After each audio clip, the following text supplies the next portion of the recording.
Alright, in this video I'm going to be doing just discussing an article which is by Richard Foley. It's called What's Wrong with Reliabilism. It's in this anthology, Knowledge, by Sven Berneker and Dretzky. So, as we know, reliabilism is a theory of knowledge. It's an externalist theory of knowledge which states that justification and or knowledge is not an internal thing. Thus, it's not from having reasons, it's not from having evidence, it's not from having rationality. It's from things occurring in a certain way which got you that belief. And reliabilism, whether it's process reliabilism or virtue reliabilism, inquires as to the process as to how you got that knowledge. And a process reliabilism, say Alvin Goldman in his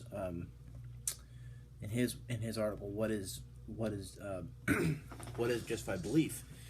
It's saying that a belief is justified if the process as to how you got that belief is a reliable one, and that's a external relation because it doesn't question as to the reasons which can justify it. It says that that justification and knowledge are not things that they're not things that are internal. They're not relations that are internal. So that's a general way of looking at that. Now I plan on doing some more videos, like some more general videos about the general, theories of contemporary epistemology. However, in this article, in this video, I'm just going to talk about what Foley is saying. Foley is arguing against reliabilism and talking about the different things that are wrong with it, and as to how, if one wants to take the stance of a epistemic reliabilist, what one would have to say or argue. So, reliability is according to Foley, it is thought of in another way as a prerequisite for even having a belief. It's looked at in different ways as to being related to justification or knowledge, but it also can be looked at as a prerequisite for even having a belief, as to even believing something.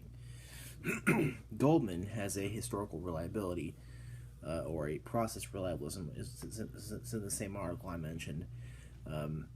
Says that a person S believes in a proposition P if and only if B is caused by a reliable cognitive belief process. That's Goldman, and I do have a video about that. And that is also that if P is epistemically rational for S. So rationality does come into play here, however, in not such an internal, evidential way. Reliability is a prerequisite for rationality, and the people who say that are Goldman and Alston and Sosa and a few other different people that I can't really recall right now. Logical conception between rationality. It's a logical conception between rationality and truth. And rationality and truth can be connected via this idea of a reliable belief process, and that's a prerequisite for even believing something and also being justified in something. The nature of this link depends on what it means for a cognitive process, a reason, or an intellectual virtue to be reliable. Now, normally reason is not what we would use in a reliabilist theory, because that kind of makes it a closet internalist sort of thing. So you can have different, theories which say that they're externalists when really they're internalist and such. But at the beginning of this article, he's kind of trying to characterize what this thing is, what this thing is called reliabilism. So this is link between rationality and truth, is the set of all propositions that contain more truth than falsehood, more truths than falsehoods. It's the set of belief propositions that are epistemically rational, and then have more truths than falsehoods. And it kind of questions what is rational for one to believe. Must be a reliable indicator of what is true. So he's kind of looking at this little relation between rationality and truth, and how reliability connects the two and meshes the two. And causal components and reliability, usually reliability and causal components usually will go hand in hand. Goldman's causal theory of knowing is one good example of that, saying that there have to be appropriate causal connections between the belief and the process of which one got that belief, and that's more of an earlier externalist theory, but it's not really reliabilism. So the reliability component requires a belief to have an appropriate relation to truth in order to be rational. So a person's rational belief, there again, this is the idea that more of them must be true than false. Reliability is a requirement for rationality, and that's with that does that need a causal requirement as to how that occurred? So he's kind of exploring that, or do we not need a causal requirement for reliability? So he's kind of looking at causal versus non-causal versions of reliabilism. Foley's use of reliabilism is a weak one, in that the connection between epistemic rationality and truth is a loose one. I think it's a good idea for him to be using a weak one, because as you try to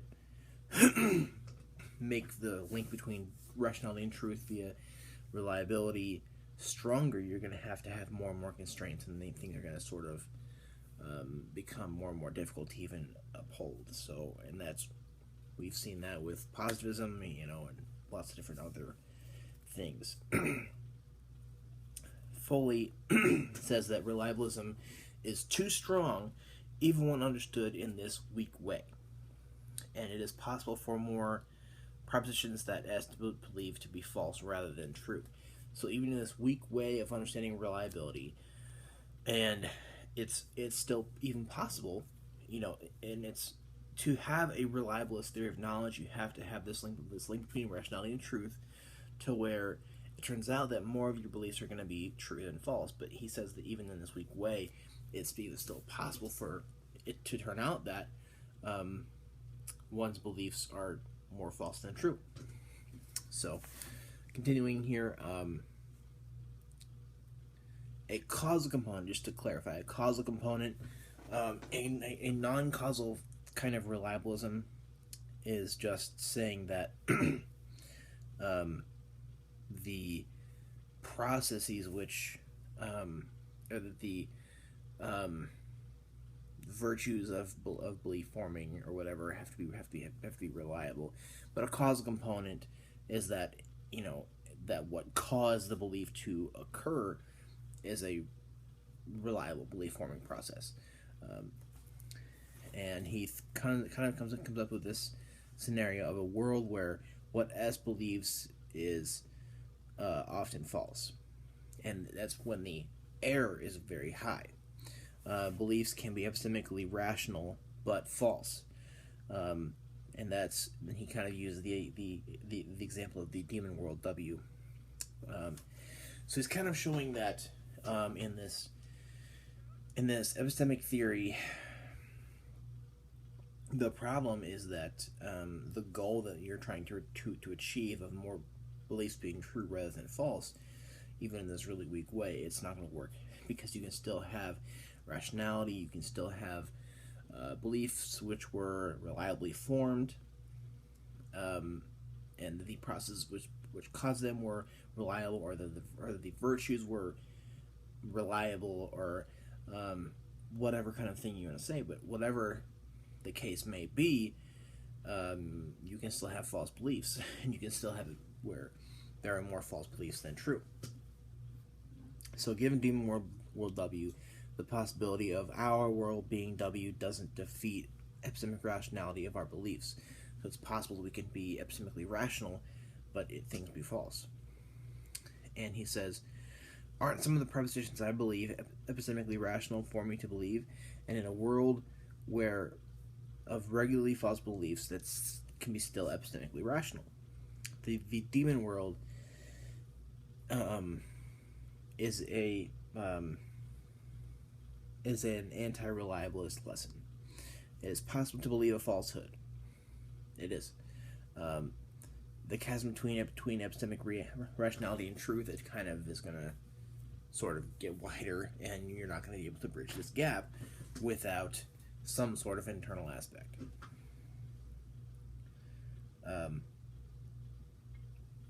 Including a good track record of past true and rational beliefs, a demon world which shows a lot of inadequacy, despite the demon beliefs, can be epistemically rational. So even if you have the component of there being a good track record of past true and rational beliefs, it's still, if we have this idea of a demon world, where the demon world is just that one can deceive, or that you can believe something and it can be epistemically rational, but a demon is deceiving you.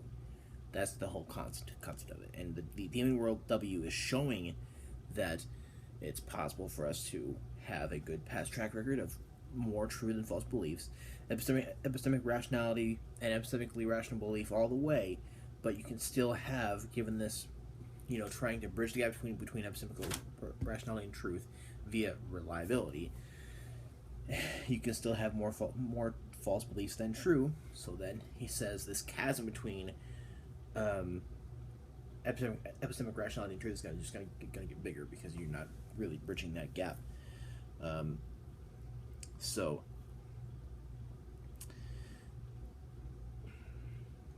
there's rationality about perspectives, and it's including the perspective element. So Goldman is the one who kind of has thought of the using the element of perspective to sort of help that, and that's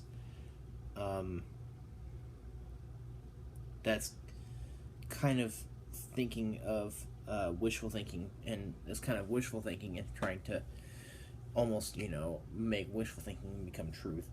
And Foley says that perspectival elements will perspectival elements entail abandoning reliabilism, and Foley says so be it, and there's not really any reason to keep trying to make it better and trying to make it work, because a perspectival element is a internal element, and a perspectival element is going to make the thing a non-reliabilist account of belief, justification, and knowledge, and truth.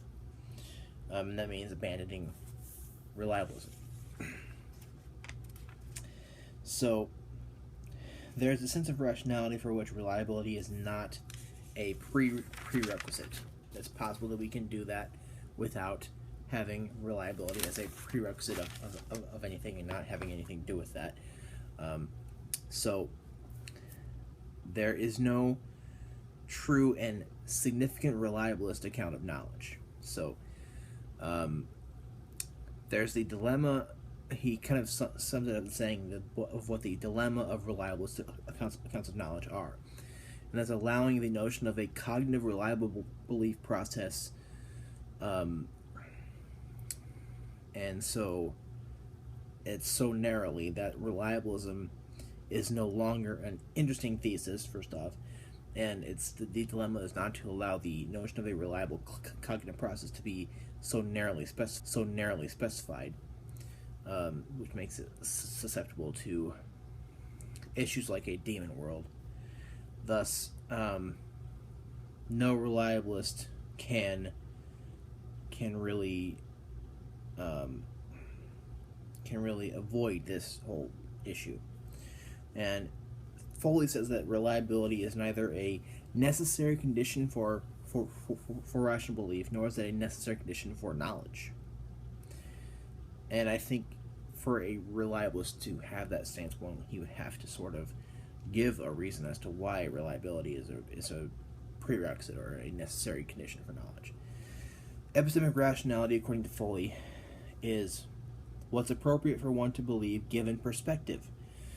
And perspective is a internal element. So inputting perspective makes the whole theory of knowledge internal. And concluding, Foley says that in order to have knowledge, it's not necessary to have rational belief.